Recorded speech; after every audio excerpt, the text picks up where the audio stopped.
talking about the client's family, values, and worldview, I was able to assess the degree of acculturation and the stage my client was in according to the racially culturally identity development model, which was the resistance and immersion phase.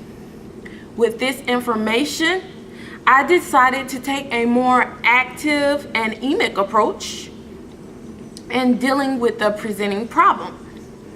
Instead of taking a passive approach, I became an advocate for my client by giving him a list of prospective jobs that were looking to hire. Because I decided to take the emic approach, I diagnosed the problem as an external one. Because of the client's experience with discrimination, because of my beliefs that the problem was external, I expected that the loss of job represented a loss of status in the home where he was the breadwinner. The inability to provide for his family led to an increase in depression and alcohol abuse. So, finding a job would lead to a regain in status within the family and a decrease in depressive symptoms and abuse of alcohol.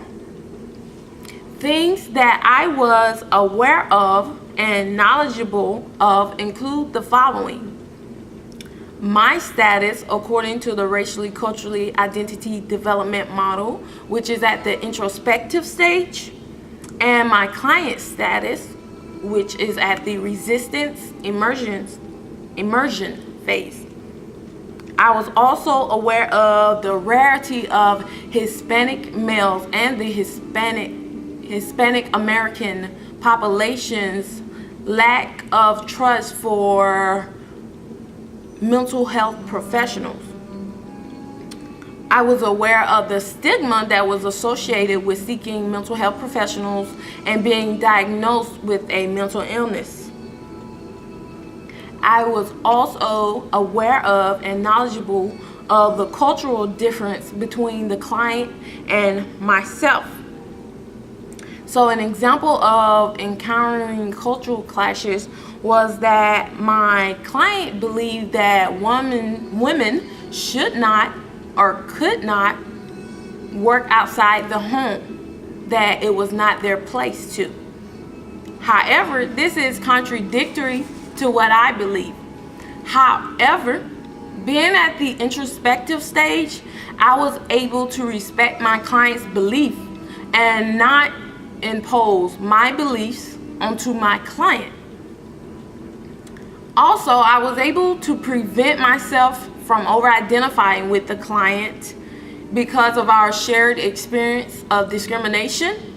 I also was able to contact the client's wife and job sites he applied to ensure my client was actually looking for a job.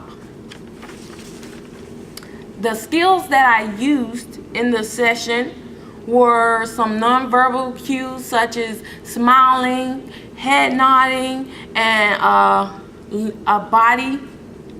a forward body trunk and head nodding. I also implemented a systemic approach when assessing and diagnosing the problem.